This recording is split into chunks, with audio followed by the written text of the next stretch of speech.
Hello, my name is Luke.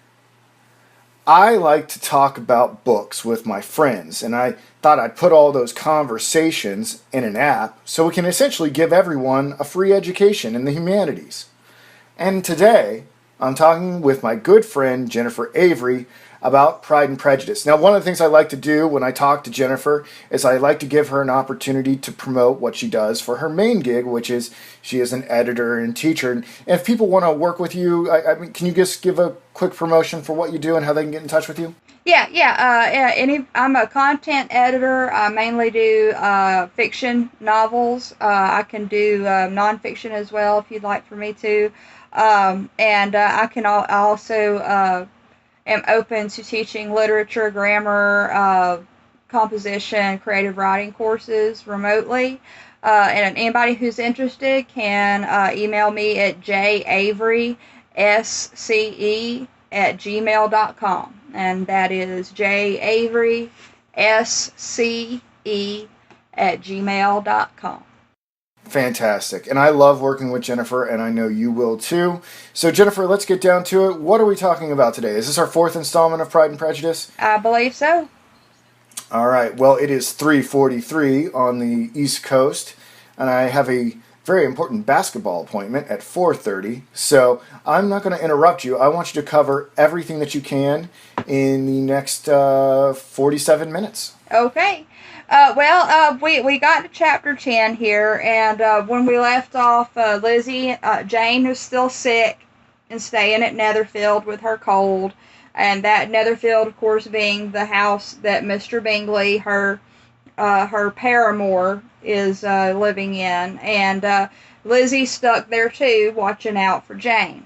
And so they just had So Mrs. Bennet and the younger girls had just come by and checked on Jane and said, "Oh, well, she's still in too bad a shape to move, so I'm afraid she's going to have to continue to stay with you." And everybody agrees to that, and that's fine.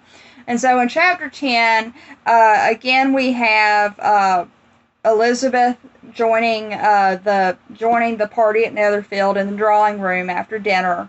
Everybody, and as I've mentioned before, I believe, during this time in history, after dinner, uh, the men would go and smoke cigars and drink brandy in one room, and the ladies would be in the drawing room, and eventually the men would come and join them, and they would all find something to amuse themselves. They would play cards or read, or the women a lot of times did needlework or things like that, or people would write letters during this time, and that's what's going on right now.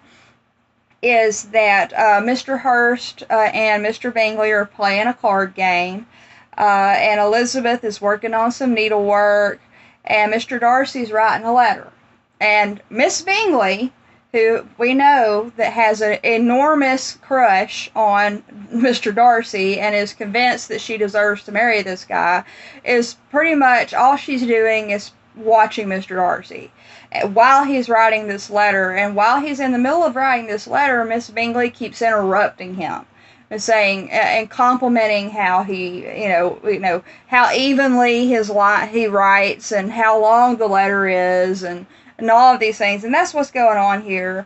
And so Mr. Darcy's writing a letter to his sister. And Miss Bingley keeps saying, "Oh, we'll tell Georgiana that we miss her," and everything like that. And as usual, Mr. Darcy's just kind of swatting her comments aside. It's like, dude, let me do this, And he's just but he does it politely, of course. And Elizabeth's sitting here kind of listening to all of this, because that's what Elizabeth does best. Is she watches people and kind of laughs at all these intricacies of character in these people. And so they start talking. Miss Bingley starts talking about how long Mr. Darcy's letters are, and how difficult it must be that he has to write so many letters, and how odious it must be to have to write all these business letters and everything like that. And and and she makes this comment about how Mr. Darcy writes with such ease. And Bingley kind of chimes in and says, oh, well, he doesn't write with ease because he studies too much for words of four syllables, and which kind of sounds like me. But in any Guilty case, as charged. yeah. But and then Mr. Bingley. And then Miss Bingley says, oh, well, he's such a careless writer. Like, he blots half of the words, and you can't understand half of what he's saying because you can't read it. It's illegible. And then Mr. Bingley says that my ideas flow so rapidly that I have not time to express them, by which means my letters sometimes convey no ideas at all to my correspondents. And Elizabeth kind of chimes in here and says, your humility, Mr. Bingley, must disarm reproof. And Darcy says, nothing is more deceitful. And basically he goes into this, they go into this conversation about how Mr. Darcy says that, well, that Mr. Bingley talks about how quickly he writes as a sort of indirect boast is what he calls it, because and one of the things that I really love about this conversation is that this is true. I've noticed even this day and age, and Bingley asks him whether he thinks that his mention of how he writes was an indirect boast or a carelessness of opinion, and Mr. Darcy says the indirect boast. For you are really proud of your defects in writing because you consider them as proceeding from a rapidity of thought and carelessness of execution, which if not esteemable, you think at least highly interesting. The power of doing anything with quickness is always much prized by the possessor, and often without any attention to the imperfection of the performance. When you told Mrs. Bennet this morning that if you ever resolved on quitting Netherfield, you should be gone in 5 minutes, you meant it to be a sort of panegyric of compliment to yourself. And yet what is there so very laudable in a precipitance which must leave very necessary business undone, and can be of no real advantage to yourself or anyone else? And so you get a better sense of Darcy's character, about how his mind works at this point. It's like Darcy, and again, and this is another reason why Darcy and Elizabeth seem to kind of, or Darcy seems to be drawn to Elizabeth, and later on vice versa, is because they both see through BS. Okay, that they are both wonderful detectors of BS, and Mr. Darcy, both of them will call you on it. It's just that their style of doing it is very different. Mr. Darcy's very, very matter of fact about it, and he doesn't mean to be, he's not being mean or anything, he's just matter of fact, whereas Elizabeth will kind of tease you about it. And this is when you really begin to see that, you know, they might actually work pretty well together if she didn't hate him so much. So in any case, they keep going with this conversation for quite some time, and basically they continue to talk about whether Mr. Bingley would stay if a friend asked him to, or if he would refuse it and go on with what his plans were. And Darcy says, you would probably do it. You would probably not go, and at another word might stay a month. And Elizabeth says, you have only proved by this that Mr. Bingley did not do justice to his own disposition. You have shown him off now much more than he did himself. And Mr. Bingley says that, he's like, thank you, basically, but I know that Mr. Darcy didn't mean it as a compliment, because I know my friend. And so they kind of get into this little kind of debate about whether it's a good idea to stay when a friend asks you to stay when you have other business to get to. And finally, somebody asks about the particulars, and let me see here. And that they and this goes on for quite some time until Bingley kind of starts to get tired of it, because Darcy's kind of putting him on the spot, and Lizzie and Darcy are kind of sparring a little bit about it, and finally Bingley says, "By all means, let us hear all the particulars, not forgetting their comparative height and size. For that will have more weight in the argument, Miss Bennet, than you may be aware of. I assure you that if Darcy were not such a great tall fellow, in comparison with myself, I should not pay him half so much deference. I declare I do not know a more awful object than Darcy, on particular occasions, and in particular places, at his own house especially, and of a Sunday evening when he has nothing to do." And at this, Mr. Darcy smiles at this, but Elizabeth can sense that he's a little bit hurt by what Bingley had just said about him, and so she doesn't let herself laugh. So in this little instance, again, part of why I love this conversation is that it's so intricately constructed by Jane Austen. And it's a conversation that you might actually have with someone, even today. And it displays these characters. And it's something that I find that a lot of writing these days is missing, is this ability to reveal character through dialogue. And you're not telling the reader what this person is like. You are revealing what this person is like by what they say and how they react to other people. And I think that's extremely important. And again, this is another reason why this is considered one of the greatest novels in English literature, is because of things like this. But in any case, as we go on, let me see here. So, and after Bingley kind of says this a little bit hurtful thing, Darcy says, "I see your design, Bingley. You dislike an argument and want to silence this. Perhaps I do. Arguments are too much like disputes. If you and Miss Bennet will defer yours till I am out of the room, I shall be very thankful, and then you may say whatever you like of me." And Elizabeth says, "What you ask is no sacrifice on my side," and Mr. Darcy had much better finish his letter. And so they all kind of go back to their own thing, and when he finishes his letter, he kind of asks Miss Bingley, "Well, why don't you play us some music?" He asked Miss Bingley and Elizabeth, "Why don't you get on the piano and play us a song?" And Miss Bingley kind of goes quickly to the piano, despite the fact that Elizabeth has been asked to play too, and kind of does the necessary, "Oh, well, Miss Bennet, would you like to play?" And Elizabeth decides not to do it. But in any case, they all kind of so Miss Bingley is playing the piano, and Mrs. Hurst is singing the song to go with it, and Elizabeth starts to notice something. She says that Mrs. Hurst sang with her sister. While they were thus employed, Elizabeth could not help observing, as she turned over some music books that lay on the instrument, how frequently Mr. Darcy's eyes were fixed on her.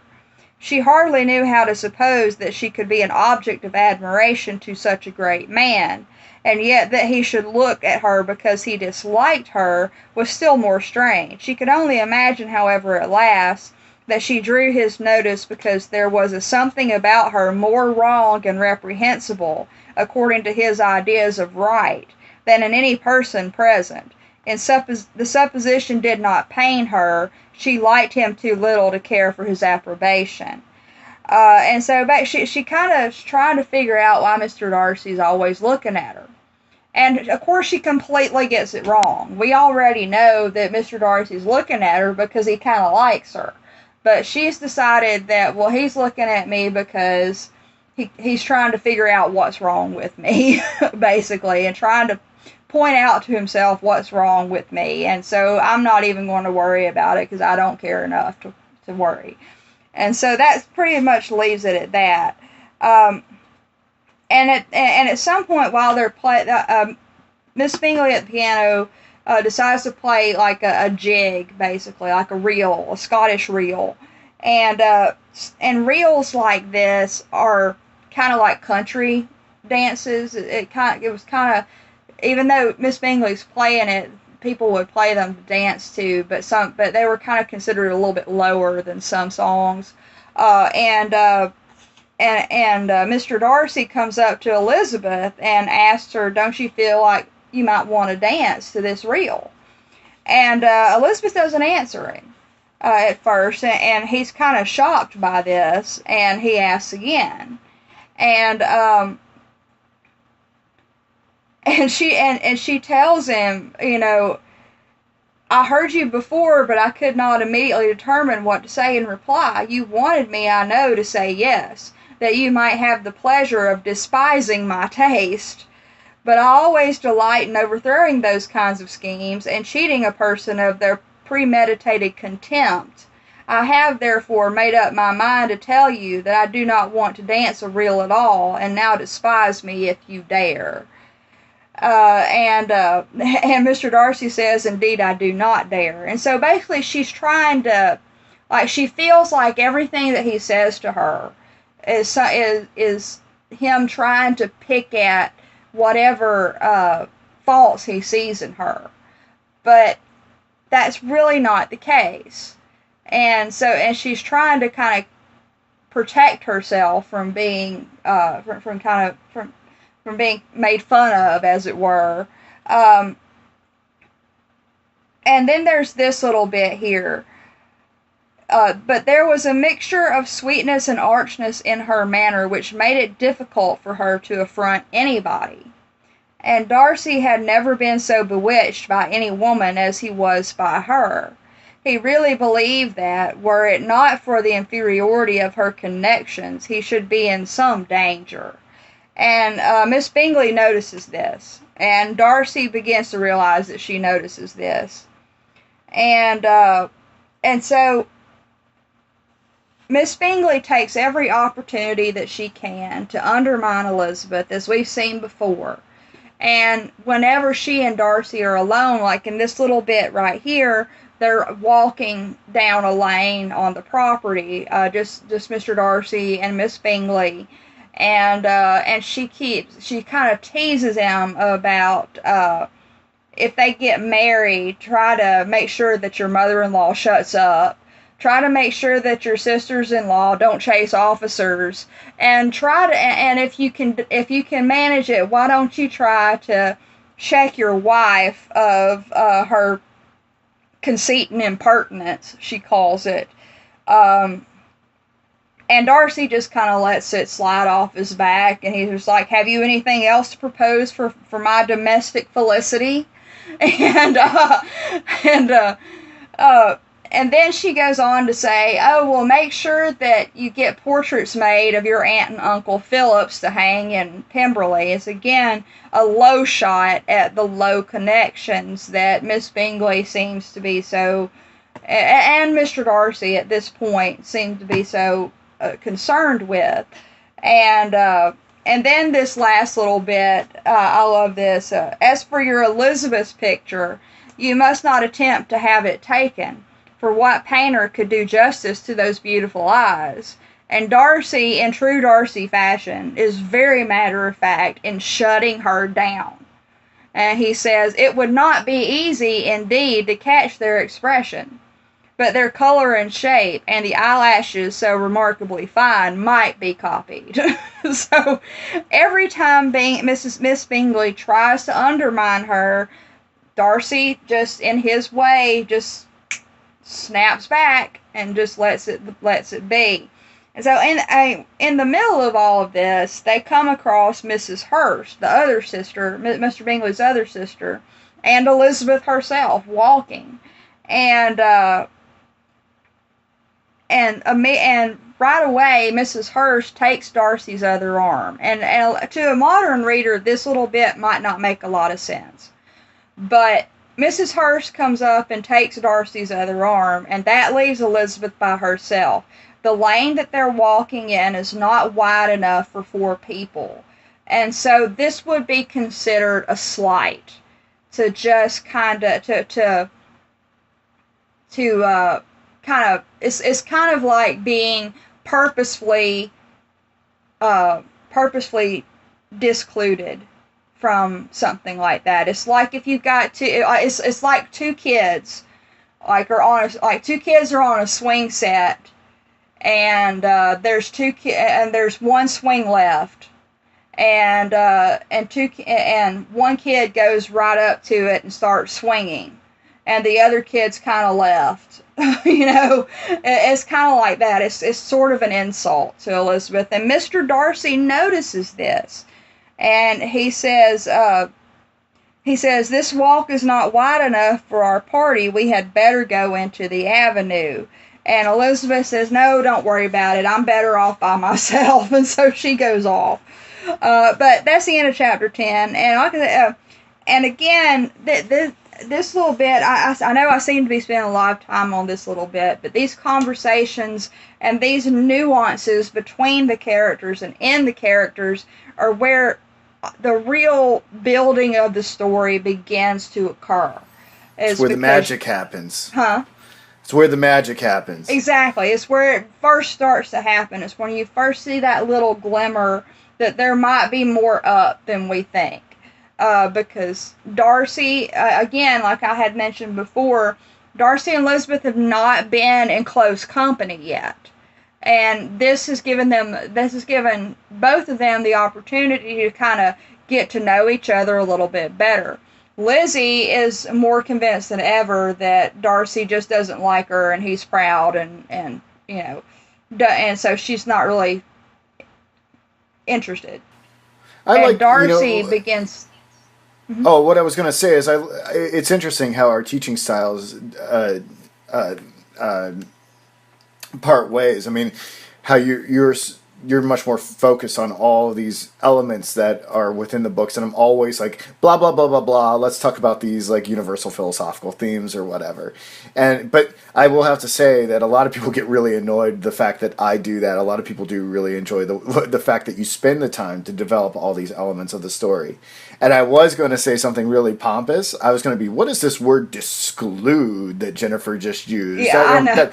I thought to myself, oh, I'm going to have to correct her on that. But I actually looked it up, and disclude is a very viable permutation of to not allow, to exclude. It's just non-standard. So if anyone was thinking that they were better than Jennifer because she used the word disclude, and you wanted to be pompous like me, you are wrong. It is actually an acceptable non-standard version of exclude. Dude, I have an OED sitting right here. I know. Well, I learned something.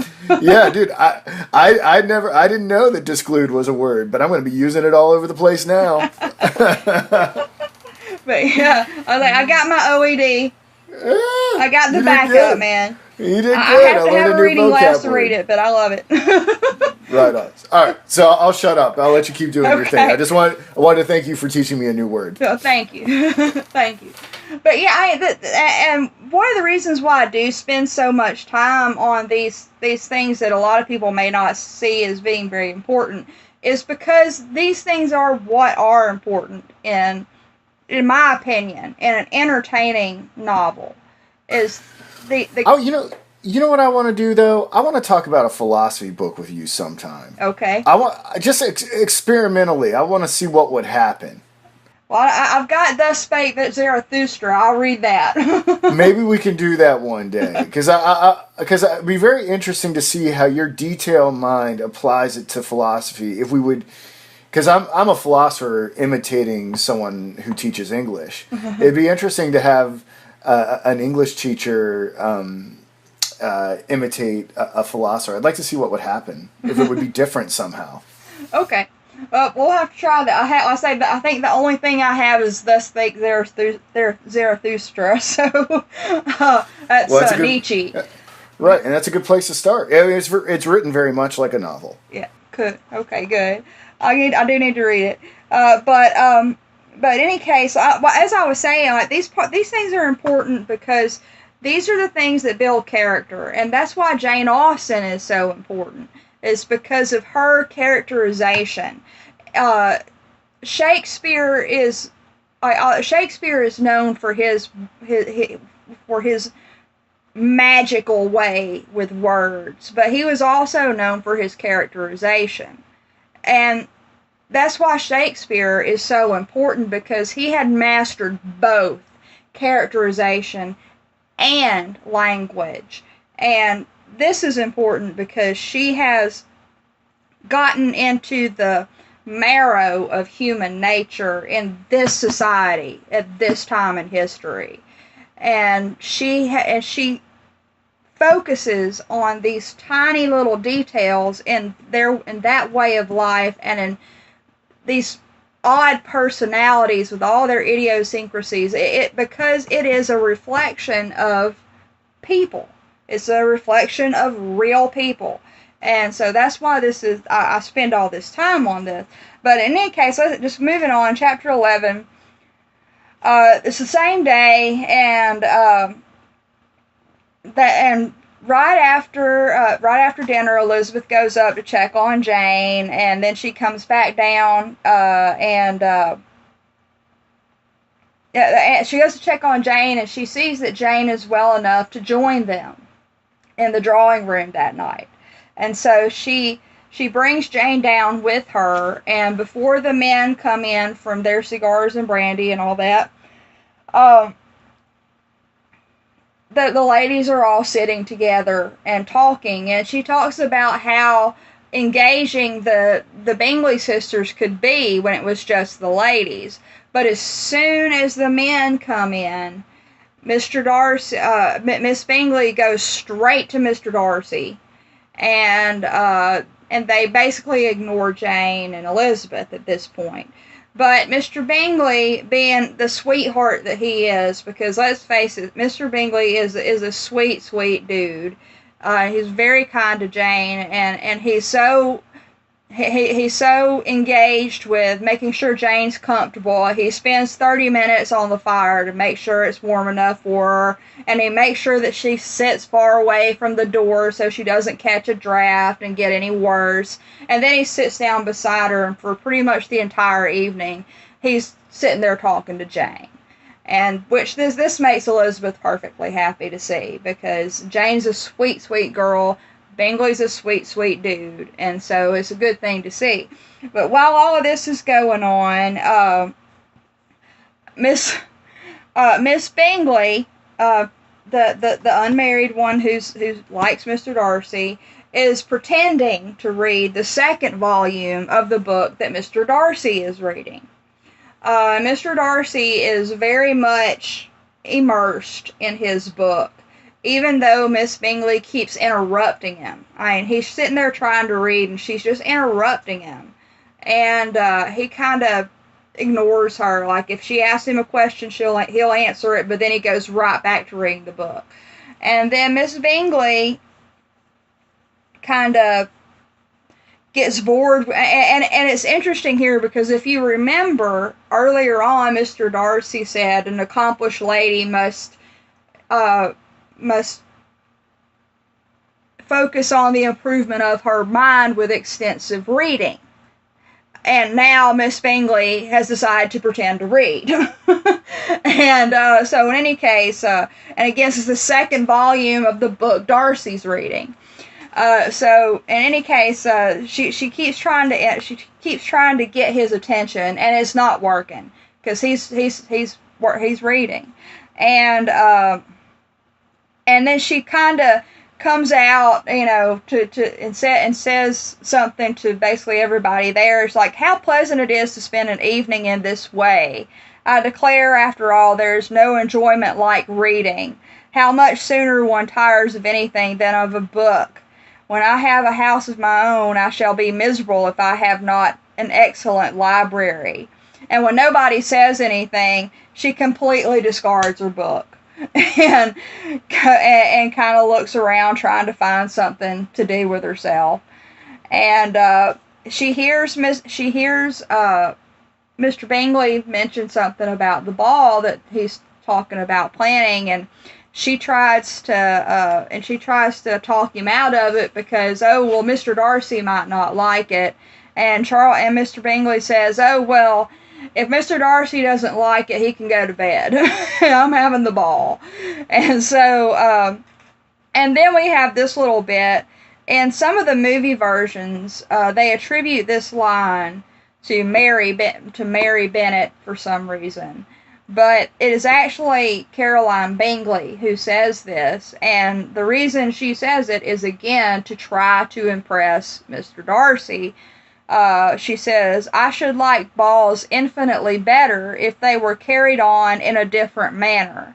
But there is something insufferably tedious in the usual process of such a meeting. It would surely be much more rational if conversation instead of dancing made the order of the day." And again, this is addressed entirely to Mr. Darcy. And Bingley shuts her down and says, "Much more rational, my dear Caroline, I dare say, but it would not be near so much like a ball." And so basically she gets shut down again. And when she keeps getting shut down, Darcy's not looking at her. She's bored. She's trying to figure out what to do. And so she sees Elizabeth sitting over there working on her needlework, and she tries to talk, and she talks her into taking a turn about the room. And this is something that people would do, believe it or not, because in these sorts of societies, even if it's a family, everybody's in their spot doing whatever they're doing, and you sit for so long, sometimes you just kind of walk around the room. And that's what she means by a turn about the room. And Elizabeth kind of, even though she's surprised by this, she says, okay, fine. And she, okay. Okay, and then Miss Bingley tries to get Darcy to come and walk with them. And he says, and I love this bit, this is a little bit more matter-of-fact Darcy. He says that he could imagine but two motives for their choosing to walk up and down the room together, which either of which motives is joining them, his joining them would interfere. And Miss Bingley kind of teases him, is like, "What in the world do you mean by that?" And he explains, "I have not the smallest objection to explaining them. You either choose this method of passing the evening because you are in each other's confidence and have secret affairs to discuss, or because you are conscious that your figures appear to the greatest advantage in walking. If the first, I should be completely in your way. And if the second, I can admire you much better as I sit by the fire." Dudes don't tell the truth like this in this sort of society. And Miss Bingley is kind of like, "Oh, how shocking. I never heard something so abominable. How should we punish him for such a speech?" And Elizabeth says, "Oh, well, it's nothing so easy. You could tease him and laugh at him." And then this little conversation about Darcy's character comes in. And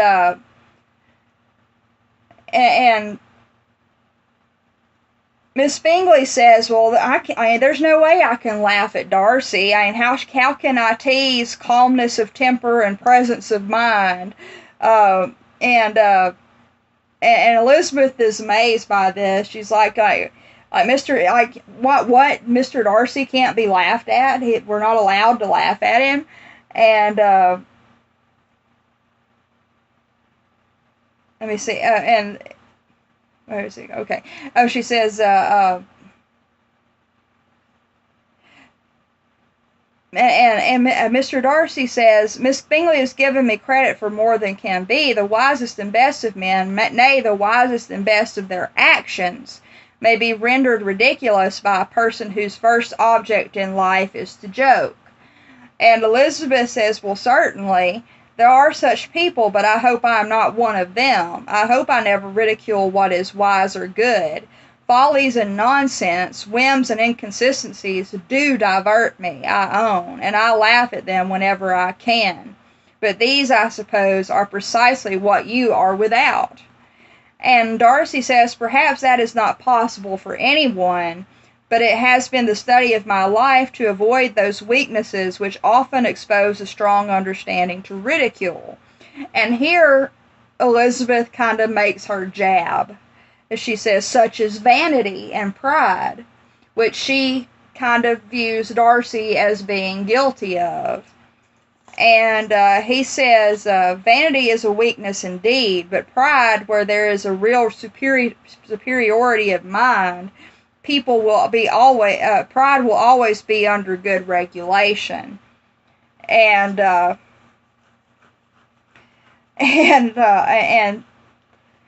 and Elizabeth kind of feels like she's justified by that, she's justified in her opinion of Darcy by that statement, and so she kind of tries to hide a laugh. And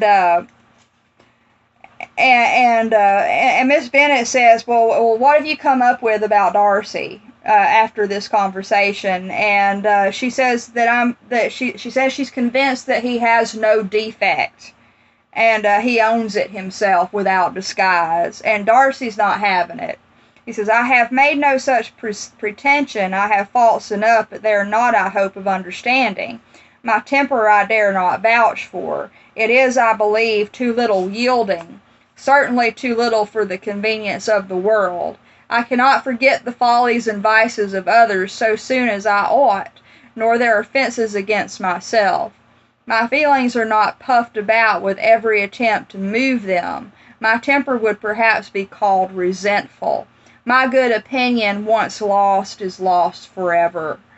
And Elizabeth says, that's unfailing indeed, and I can't laugh at it, because you've chosen it well. And this is interesting, because Elizabeth does this too.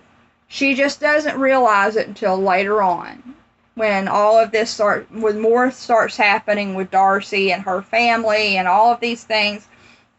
And this is also important for more future information that comes about through Mr. Wickham.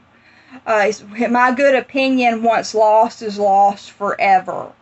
And Elizabeth seems to apply this to herself, like, well, he has no good opinion of me, so he's never going to be worth, he's never going to have much regard for me, so oh well. But that's not true. And but in any case, this, like I said, you have to remember this part when we hear more about Mr. Wickham, who you meet in upcoming chapters. And he says very sagely that there's a disposition to some particular evil. And then she can't take it. She says, your defect is a propensity to hate everybody. And yours, he replied with a smile, is willfully to misunderstand them. And so there's those two little things are what kind of divides Darcy and Elizabeth, at the same time that it attracts Darcy and Elizabeth, is that she thinks he has a propensity to hate everybody, and no, that's just the effect of being an introvert and being a little prideful. And hers is willfully to misunderstand them, which is not true. She's just trying to figure people out. And so, like I said, these two things are the Pride and Prejudice that the book is named for. Let me see here. And after all of this, Miss Bingley gets tired of this conversation because she's not part of it. And so she talks her sister into playing some music, and that pretty much ends the discussion. And he said, he began to feel, in the last line of the chapter, is he began to feel the danger of paying Elizabeth too much attention. And so he knows that he might be in trouble now, because not only can he not stop staring at this lady, but he loves to spar with her. And Miss Bingley and Mrs. Hurst notice it. And he's still of this opinion that she's not a good match because of the money situation and the family situation and the connections that she has. Because again, you have to understand that Mr. Darcy is way up the social ladder, and he's got a lot of money and an old name. And those things combine equal consequence in this society.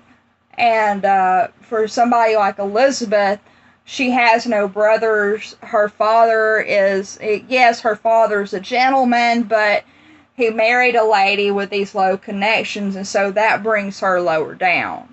And so Darcy, in his mind, has to keep away from her.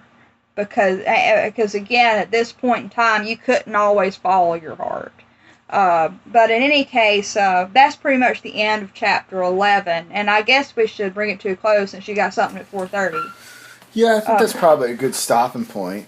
Okay. Because but I mean, man, like I told you last week, I love how much information you're cramming in to these sessions. I have to say, it's a whole nother level of preparation that you're doing, and just really thankful for that.